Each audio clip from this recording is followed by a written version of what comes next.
Thanks, everybody. It is good to be here, and great to be back in Annapolis, and a former Anne Arundel County resident, so more than just working in Annapolis, but being picked up by Market Bridge out in Bethesda. I get to do that lovely Beltway commute now, which is just so wonderful.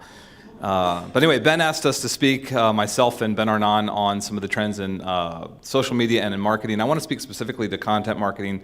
I am a very fast speaker, so if there's anything that you're like, man, I wish I had gotten that point earlier, happy to make this deck available in a PDF to anybody that wants. Just ask Ben about it, and we can certainly get this over to you.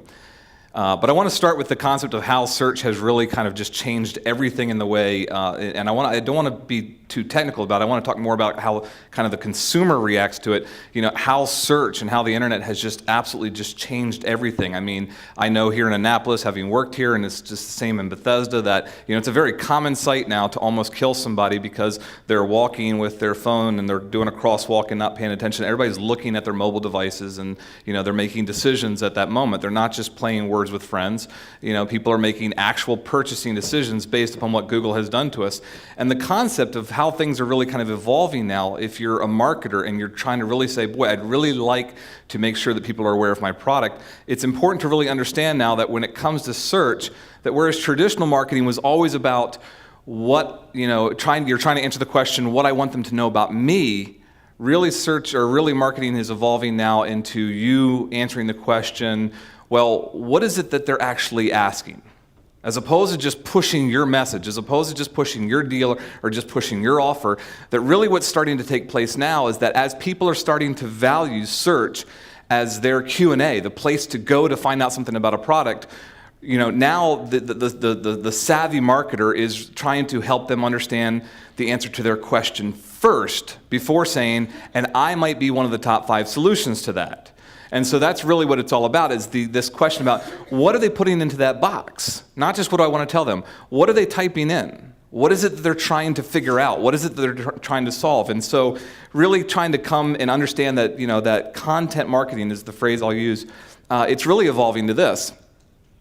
So much so that a survey that was just done this previous year by Marketo and Demand Gen put out and discovered that 81% of all content research, 81% of all content research now begins with just a general web search, just at lunch or whatever, just sitting down and Googling and thinking, yeah, we're going to take a vacation, best vacation spots, Mid-Atlantic, best romantic dining, best whatever the case may be, is that it begins with just general web search, searching for answers, that it's no longer, you know, calling this person or talking to the travel agent. All of that still has relevance, but search is playing such a larger role in finding the information that you're looking for. And undoubtedly, every single person in here, whether you're a marketer or a business owner, while you may be on the side of marketing at some point in time during the day, you're also a consumer yourself. So I'll guarantee you that you know the value of putting in your questions into Google and finding out what it is that you're looking for. 63% have stated that I'm really finding the internet is actually providing me the answers now. That it's not just generic links to a business, I'm actually finding the solutions that I'm looking for. Earlier today, a colleague of mine in the office gave me a Fruity Pebbles cupcake made of Fruity Pebbles, and it was freaking awesome. And I was like, but kind of curious how many calories are in this thing, and I Googled Fruity Pebble cupcake calories and found it. You know, it's top 3 links, 165, and I was like, well, let's keep going, give me another one. So, you know, that's the relevance behind it. And what that has done is it's changed what we call the marketing funnel. It's changed the aspect of how we're now going to reach that consumer. Because whereas the marketing funnel used to start at that orange level or email, because again, like I said, it used to be that it was just all about get my message out, get my message out, get my message out. So everything that you wanted to do was make sure that you had their email address, you had their email address, you had their email address, you had their phone number, you know.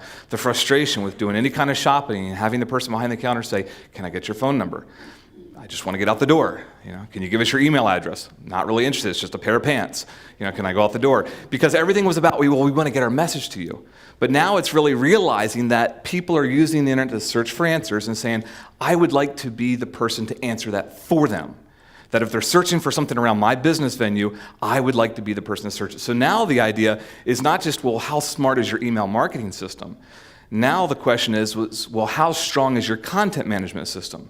Because are you putting content on your site that is answering their questions, SEO meaning that you're putting all the keywords into the content, not just in the back-end meta tags, but that you're actually in the content answering the questions that they're asking. And so you've got very relevant blogs. That getting found now is all about making sure you're putting content out there that answers the questions they're going to ask. And so content marketing is being defined as this today. It's the art of communicating with your customers and prospects without selling. Now, we're not trying to be deceptive. Our ulterior motive is to sell, but that's not the first thing we're doing. We're just trying to answer their questions. So that's why we say it's non-interruption marketing. So I'm not just forcing the email into their inbox when they may or may not be ready to buy. Instead of pitching your products or services, you're delivering information that makes your buyer more intelligent. And the hopes is that by making them more intelligent, they will then consider you the person to go to buy from. eMarketer answers it and says that because of everything I've just told you to this point, the content types most valuable for directly supporting marketing objectives.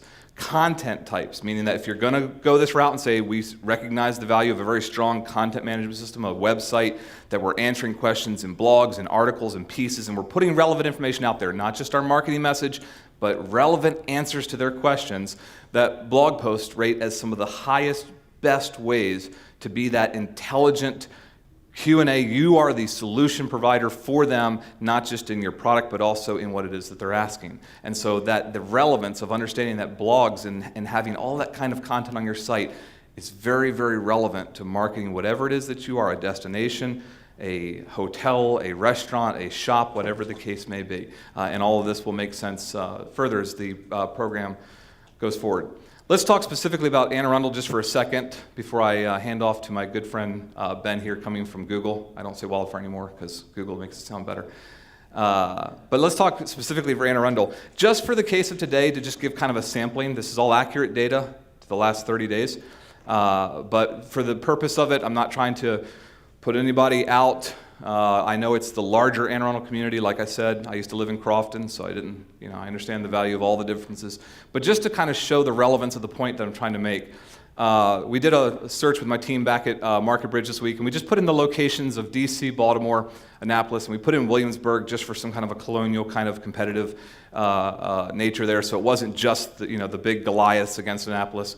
And we said, let's look at the research against the entire social media spectrum. So that means all blog aggregators, forums, news articles, any videos, comments, of course, Facebook, Twitter. And we said, let's do a search on all of the content around anything where a person said trip or vacation or getaway or planning overnight or shopping or dining or dinner. All those conversations, we want to see the last 30 days, where were those conversations taking place? And what came up was that almost a quarter of all the conversations took place in blogs. Now, Facebook was very important. Twitter, obviously important, so you need strategies against those. But I just want to talk specifically about this importance of content. And over 25, or almost 25% of all the conversations were in blogs. Now, here's the question that I have for you about that, and it's down here at the bottom. Here's the question. If I were the business in Anne Arundel County, my question would be, well, who's writing that material? And what are they saying?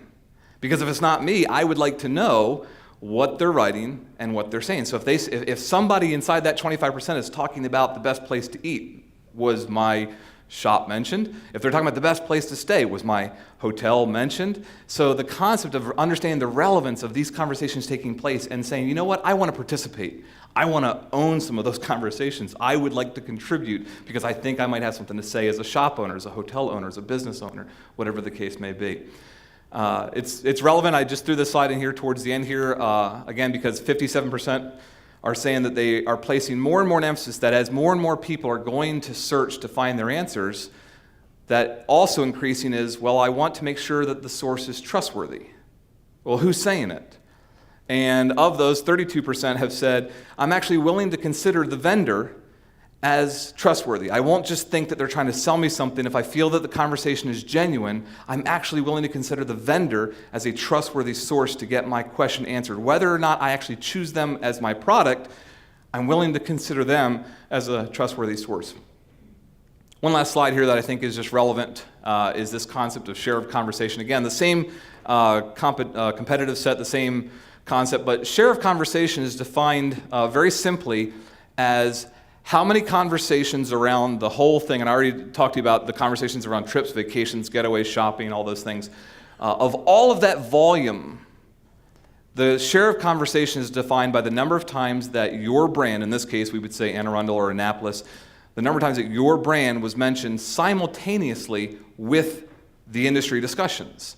And you say, well, so what's my share of the overall conversations? And when you look at that, it comes out, obviously that Washington and Baltimore, because of their size and the population, have a significant share. And you say, wow, Annapolis is kind of sitting at the lower end. And that's the reason for the title of the slide, that in content marketing, I want you to think opportunity and not obstacle, because what we're talking about here is recognizing not, wow, they're beating us out, but wow, that many people are asking questions and wanting to know answers.